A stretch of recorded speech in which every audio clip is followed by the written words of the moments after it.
Hello students, in this lecture we will see root means square value, that means RMS value, right? आज हम RMS value पढ़ने जा रहे हैं. What is RMS value? चलो देखते हैं. ओके चलो स्टार्ट करते हैं. देखो कुछ थ्योरेटिकल पॉइंट मैंने यहाँ पर लिखा हुआ है, कुछ मैथमेटिक्स यहाँ पे मैं आपको सिखाऊंगा. ओके तो स्टार्ट करते हैं with theory. The first point समझो, पहले मैं आपको समझा देता हूँ फिर हम पढ़ते हैं. सुनो, पॉइंट ऐसा है कि जो मूविंग कॉइल एमीटर होता है और जो मूविंग कॉइल वोल्टमीटर होता है, ये दोनों डिवाइस सिर्फ एवरेज पैरामीटर मेजर करते हैं. मींस एवरेज करंट मेजर किया जाता है, एवरेज वोल्टेज मेजर किया जाता है. समझ में आई बात क्या है? मूविंग कॉइल वोल्टमीटर और moving coil ammeter only measures क्या मेजर करता है? सिर्फ only measures the average value of EMF and current. Average value of voltage बोलेंगे ज्यादा बेटर होगा, right? Average value of voltage and current को मेजर करता है सिर्फ मूविंग कॉइल वोल्टमीटर और मूविंग कॉइल एमीटर. ये कभी भी ऑल्टरनेटिंग करंट के साथ नहीं यूज किया जा सकता. मींस ऑल्टरनेटिंग करंट या फिर ऑल्टरनेटिंग वोल्टेज के साथ नहीं यूज किया जा सकता. ये डिवाइस जो मैंने आपको दो डिवाइस बताया, फिर से एक बार रिकैप करा दूं.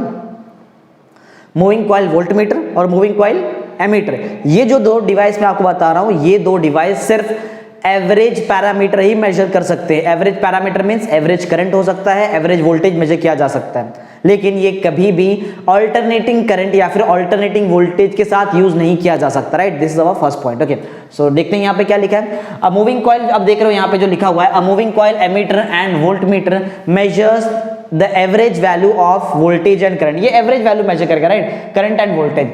अब कहां पे कौन सा current and voltage applied to its respectively, right? जो उसको अक्रॉस अप्लाई किया होगा हमने, देखो लिखा हुआ है across its respectively. Thus it is not possible it in alternating current and voltage. ये अल्टरनेटिंग करंट और वोल्टेज के साथ काम नहीं कर सकता है. बात समझ आ रही है? देखो थ्योरेटिकल पॉइंट है, मतलब समझो, थियरी तो पढ़ना ही है तुमको, राइट? बात समझो.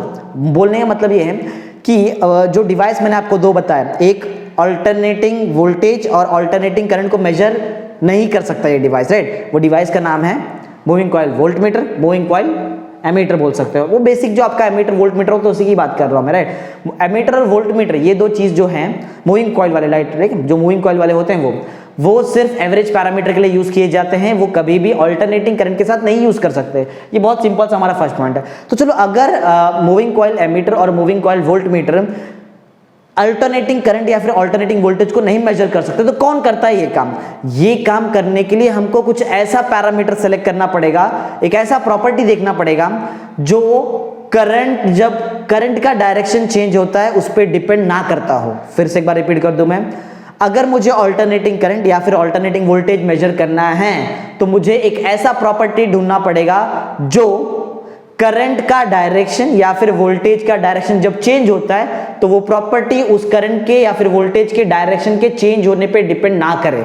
ऐसा कोई प्रॉपर्टी, राइट? मतलब हमको एक ऐसा प्रॉपर्टी, एक लास्ट टाइम बता रहा हूं, एक ऐसा प्रॉपर्टी आपको ढूंढना है जो करंट या फिर वोल्टेज का अगर डायरेक्शन चेंज होता है तो प्रॉपर्टी पे कोई इफेक्ट ना पड़े. ऐसा अगर प्रॉपर्टी हमने ढूंढ लिया तो ही जाके हम अल्टरनेटिंग करंट या फिर अल्टरनेटिंग वोल्टेज को मेजर कर सकते हैं, राइट? बात समझ में आ रही? यही मेरे पॉइंट नंबर 2 में लिखा हुआ है. देखो, in order to measure this quantity, अगर फिर भी आपको अल्टरनेटिंग करंट और अल्टरनेटिंग वोल्टेज मेजर करना है, जो मूविंग कॉइल एमीटर और मूविंग कॉइल वोल्टमीटर नहीं कर सकते, तो क्या करना पड़ेगा आपको?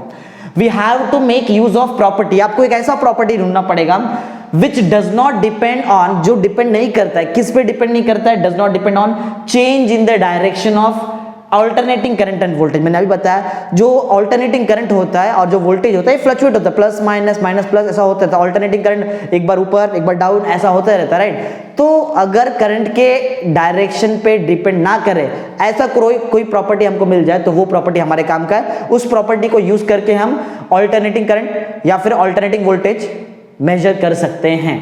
बात समझ में आई? एक लास्ट टाइम मैं प्रॉपर्टी नंबर, मींस ये पॉइंट नंबर 2 रिपीट कर दूं. अगर आपको अल्टरनेटिंग करंट या फिर अल्टरनेटिंग वोल्टेज मेजर करना है, तो आपको एक ऐसा प्रॉपर्टी ढूंढना पड़ेगा जो डिपेंड ना करता हो. किस पे? सुनो फिर से. Change in the direction of current and voltage, इस पे डिपेंड ना करता हो. अगर आपको ऐसा प्रॉपर्टी मिल जाए तो हम बहुत इजीली अल्टरनेटिंग करंट या फिर अल्टरनेटिंग वोल्टेज को मेजर कर सकते हैं. Clear? Okay, let's start with point number 3. Third point हमारा ऐसा है जिसमें मैं आपको वो प्रॉपर्टी बताने जा रहा हूं जो डिपेंड नहीं करता है change in the direction of current and voltage. वो प्रॉपर्टी है हीट, राइट? Heat developed. ये जो हीट डेवलप्ड है, ये डिपेंड करता है स्क्वायर ऑफ करंट पे. ये फॉर्मूला आया कहां से? ये जूल्स लॉ का फॉर्मूला है जो आपने 10th स्टैंडर्ड पढ़ा हुआ है, right? H is equal to I square RT. Means heat जो डेवलप होता है ये डिपेंड करता है स्क्वायर ऑफ करंट पे. राइट ना।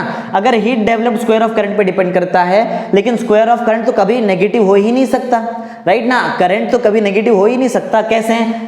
आई का स्क्वायर है ऊपर, अगर आप आई स्क्वायर का वैल्यू निकालने जाओ तो आपको कभी भी नेगेटिव वैल्यू नहीं मिलेगा, यहाँ पे आपको हमेशा पॉजिटिव वैल्यू ही मिलेगा। अगर आई स्क्वायर का वैल्यू पॉजिटिव हमेशा आएगा, इसका मतलब हीट हमारा एक ऐसा पैरामीटर है, हीट डेवलप्ड एक ऐसा पैरामीटर है जो change in the direction of current पे डिपेंड नहीं करता है, change in the direction of voltage पे भी डिपेंड नहीं करता है। क्लियर है पॉइंट? चलो पढ़ते हैं। Heating effect, right. Heating effect जो है ये डिपेंड किस पे करता है? ये डिपेंड करता है स्क्वायर ऑफ करंट पे। Heating effect depends on the square of current, right, depends on the square of current. लेकिन स्क्वायर ऑफ करंट तो कभी नेगेटिव हो ही नहीं सकता। The square of current is always positive, means कभी नेगेटिव है ही नहीं। अगर स्क्वायर ऑफ करंट हमेशा पॉजिटिव है, इसका मतलब है कि यही वो पैरामीटर हीट जिससे हम क्या निकाल सकते हैं, जिससे हम ऑल्टरनेटिंग करंट या फिर ऑल्टरनेटिंग वोल्टेज को मेजर किया जा सकता है, right. And hence does not, देखो इसलिए क्योंकि आई स्क्वायर का वैल्यू हमेशा पॉजिटिव आएगा, इसका मतलब जो हीट डेवलप्ड है, हीटिंग इफेक्ट है, ये जो है ये कभी भी change in the direction of current या फिर वोल्टेज पे डिपेंड नहीं करता है, right. Hence it does not depends on the direction of flow of current. Flow of current जो डायरेक्शन पॉजिटिव नेगेटिव इस पे कभी डिपेंड नहीं करेगा, राइट। तो बात समझ में आ गई हमको। देखो पहले पॉइंट मैंने आपको ये बताया कि जो मूविंग कॉइल एमीटर है या फिर मूविंग कॉइल आप वोल्ट मीटर ले लो, ये दोनों चीज सिर्फ एवरेज वैल्यू ही मेजर करते हैं, राइट। ये कभी भी आपको ऑल्टरनेटिंग करंट या फिर ऑल्टरनेटिंग वोल्टेज मेजर करके नहीं दे सकते। बात समझ में आ रही है? ओके, तो फिर हमारा पॉइंट ऐसा है कि मेजर कैसे किया जाए। इसको मेजर करने के लिए हमको एक ऐसे प्रॉपर्टी की जरूरत है जो डिपेंड ना करता हो change in the direction of current and voltage पे। ये मैंने आपको पॉइंट नंबर 2 में बताया। पॉइंट नंबर 3 में मैं आपको ये बता रहा हूं कि वो प्रॉपर्टी है हीटिंग इफेक्ट, क्योंकि हीटिंग इफेक्ट डिपेंड करता है स्क्वायर ऑफ करंट पे, और स्क्वायर ऑफ करंट तो कभी नेगेटिव हो ही नहीं सकता, क्योंकि कोई भी चीज का स्क्वायर कर लो हमेशा आपको पॉजिटिव नंबर मिलेगा। तो अगर ये हमेशा पॉजिटिव है, इसका मतलब जो हीटिंग इफेक्ट है ये कभी भी change in the direction of current पे डिपेंड करता ही नहीं है, means direction of flow of current पे डिपेंड करता ही नहीं है। देखो यहां तक लिखा हुआ है। अब मैथमेटिक्स यहां पे चालू होता है। चलो एक काम करते हैं, हम एक ऐसा सर्किट एज्यूम करते हैं जिसमें एक रेजिस्टर लगा हुआ है और उस रेजिस्टर से करंट फ्लो हो रहा है, राइट। जब भी कोई रेजिस्टर से करंट फ्लो होता है तो उस रेजिस्टर के अक्रॉस डेवलप होता है हीट, राइट। चलो हम ऐसा एज्यूम करते हैं कि वो जो हीट डेवलप हुआ है वो टाइम टी में डेवलप हुआ है, राइट। बात को समझो जरा। करंट आई फ्लो हो रहा है, रेजिस्टेंस आर है, राइट, और टी टाइम में कुछ तो हीट डेवलप होता है। बात समझ में आई? जो करंट में फ्लो करा रहा हूं वो है ऑल्टरनेटिंग करंट। पॉइंट फिर से समझो, रेजिस्टर ऑल्टरनेटिंग करंट फ्लो हो रहा है। ऑल्टरनेटिंग करंट जब जैसे ही रेजिस्टर से फ्लो होता है, इन टाइम कुछ पर्टिकुलर टाइम टी पे कुछ रेजिस्टर हीट डेवलप करेगा। वो हीट को हम कैपिटल एच एज्यूम करते हैं। देखो ध्यान दो, वो यहां पर लिखा हुआ है। आधा स्टेटमेंट बताया, आधा बाकी है, ध्यान से सुनो। कंसिडर ऑल्टरनेटिंग करंट, मैंने बताया आपको ऑल्टरनेटिंग करंट फ्लो हो रहा है। Consider alternating current flowing through the resistance R. R resistance से ऑल्टरनेटिंग करंट फ्लो हो रहा था, राइट। रेजिस्टेंस आर से फ्लो हो रहा था। इसका मतलब क्या है? आर रेजिस्टेंस से अगर ऑल्टरनेटिंग करंट फ्लो हो रहा है तो इन टाइम टी कुछ तो हीट डेवलप होता है, right. Thus it develops heat H, right. वो कुछ तो हीट डेवलप करता है एक पर्टिकुलर टाइम में, मैंने बताया था, इन टाइम टी। बात समझ में आई? इतना समझ में आ गया? ऑल्टरनेटिंग करंट फ्लो हो रहा है रेजिस्टर से कुछ पर्टिकुलर टाइम टी में, वो रेजिस्टर डेवलप करता है हीट। अब वही हीट वही रेजिस्टर उतने ही टाइम पे डेवलप करता है जब आप उसको स्टेडी करंट फ्लो करा उस रेजिस्टर में से। अब बोलेंगे सर ये स्टेडी करंट क्या है? एक ऐसा करंट जिसका मैग्नीट्यूड कांस्टेंट है। आप बोल सकते हो डीसी करंट, सिंपल। समझ में आई बात क्या? डीसी करंट का मैग्नीट्यूड कांस्टेंट होता है। दो केसेस हमारे पास। पहला केस था ऑल्टरनेटिंग करंट फ्लो हो रहा था एक रेजिस्टर से, एक पर्टिकुलर टाइम टी में कुछ तो डेवलप किया हीट रेजिस्टर ने, वो हीट था कैपिटल एच, जो मैंने स्टेटमेंट बता दिया। अब मेरे बोलने का मतलब है वही हीट, उतना ही हीट उतने ही टाइम में वही रेजिस्टर डेवलप करता है जब स्टेडी करंट वहां से फ्लो होता है। स्टेडी करंट मींस एक ऐसा करंट जिसका मैग्नीट्यूड कांस्टेंट है। देख लो, पढ़ो, यहां पे लिखा हुआ है, देखो। द सेम हीट, मैंने बताया उतना ही हीट, राइट, एच, उतने ही टाइम में इज डेवलप्ड इन द, अच्छा, उतने ही टाइम में और वही रेजिस्टर में। बात समझ आई? उतना ही हीट वही रेजिस्टर में उतने ही टाइम में। The same heat H is developed in the same resistor R, या फिर सेम रेजिस्टेंस आर बोल सकते हो, in same time T, right, same time T. लेकिन कब? जब स्टेडी करंट फ्लो होता है। स्टेडी करंट मींस एक ऐसा करंट जिसका मैग्नीट्यूड कांस्टेंट है। Clear? Flows through the resistor. बात समझ में आई? देखो यहां पे लिखा हुआ, ब्रैकेट में लिखा हुआ है, current of same magnitude flowing through the resistor, right. बात समझ में आई? एक लास्ट टाइम रिपीट करता हूं, जरा ध्यान दो। एक रेजिस्टर, दो अलग अलग टाइप के करंट है। पहली बार जब ऑल्टरनेटिंग करंट वो रेजिस्टर से पास हुआ तो एक पर्टिकुलर टाइम टी में उस रेजिस्टर ने जो हीट डेवलप किया वो था कैपिटल एच, राइट। अब नेक्स्ट टाइम उतना ही हीट H का डेवलप होता है, उतने ही टाइम T में डेवलप होता है, वही रेजिस्टर R से डेवलप होता है। लेकिन अब जो करंट फ्लो हो रहा है वो है steady current. Steady current means एक ऐसा करंट जिसका मैग्नीट्यूड सेम रहता है। क्लियर? ओके। हाँ, तो ये जो करंट है, ये जो स्टेडी करंट है, इसका जो मैग्नीट्यूड है इसी को हम बोलते हैं, तीन नाम है इसका हमारे पास, right. This magnitude of steady current, right, is called as effective value. आप देख सकते हैं यहाँ पे लिखा हुआ है इफेक्टिव वैल्यू और वर्चुअल वैल्यू और रूट मीन स्क्वायर वैल्यू, जिसको हम आरएमएस वैल्यू बोलते हैं। देखो वहां पे लिखा हुआ है रूट मीन स्क्वायर। क्लियर बात समझ में आई?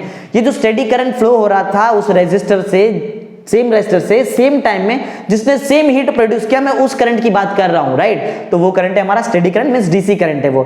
तो वो जो डीसी करंट है, वो डीसी करंट जो हीट प्रोड्यूस करता है, सेम हीट प्रोड्यूस कर रहा था ना वो, मैं उस करंट की बात कर रहा हूं। तो वो करंट का जब कोई एक particular value, right, that value of that DC current, या फिर आप बोल सकते हो the value of that steady current, right, वो जो वैल्यू होगा उसका तीन नाम है। एक नाम है इफेक्टिव वैल्यू, सेकंड है वर्चुअल वैल्यू और थर्ड है root mean square value, RMS value जिसको हम बोलते हैं, राइट। बात समझ में आई?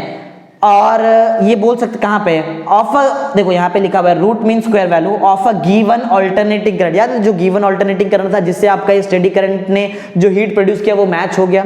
आरएमएस वैल्यू हम मोस्टली यूज करते हैं किसके लिए, अल्टरनेटिंग करंट के लिए, याद रखना, राइट।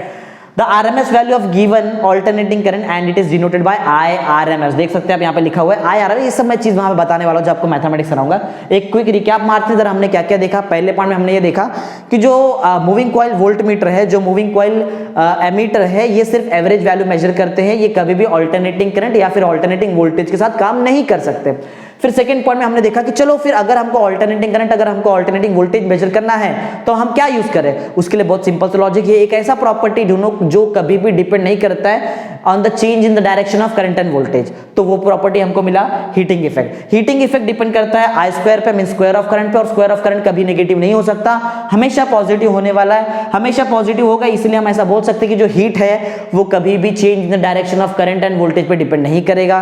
क्लियर? तो हमने ऐसा पॉइंट नंबर 3 कंप्लीट किया। फिर हमने पॉइंट नंबर 4 में दो केसेस लिए, एक रेजिस्टर R जहां से हमने पहले अल्टरनेटिंग करंट फ्लो किया, अल्टरनेटिंग करंट जो I फ्लो हुआ था रेजिस्टर से कुछ पर्टिकुलर टाइम T में, तो वहां पे जो हीट डेवलप था वही सेम हीट वही टाइम में उसी रेजिस्टर से डेवलप होता है जब एक स्टेडी करंट फ्लो होता है, राइट। वो स्टेडी करंट का जो भी पर्टिकुलर वैल्यू होगा उसको हम तीन नाम दिया हमने, उसको हम बोलते हैं इफेक्टिव वैल्यू, वर्चुअल वैल्यू और root mean square value. Clear बात है? ओके। किसका होता है? हमेशा अल्टरनेटिंग करंट का होता है। क्लियर ना? आरएमएस वैल्यू हम बोलेंगे उसको ऑफ अल्टरनेटिंग करंट और वोल्टेज आप बोल सकते हैं, और डिनोट करते हैं उसको IRMS से। अगर आप करंट का देख रहे हो, आरएमएस वैल्यू ऑफ करंट को डिनोट करते हैं IRMS से। अगर आपको आरएमएस वैल्यू ऑफ वोल्टेज चाहिए तो हम उसको ERMS से रिप्रेजेंट करते हैं, राइट। चलो देखते हैं कि IRMS को कैसे निकाला जाए। ओके, तो यहां पर मैंने एक थियरी, थोड़ा सा थियोरेटिकल कंटेंट लिखा हुआ है, देखो पढ़ लो क्या लिखा है। द रिलेशन बिटवीन किस चीज का रिलेशन में निकाल रहा हूं, जो हम पढ़ रहे हैं root mean square value, right.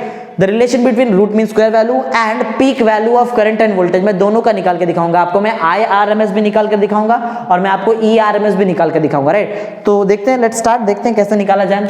सो मैंने याद है क्या बताया था, स्क्वायर ऑफ करंट बहुत इंपॉर्टेंट रोल प्ले करता है। स्क्वायर ऑफ करंट दूंगा, ध्यान दो।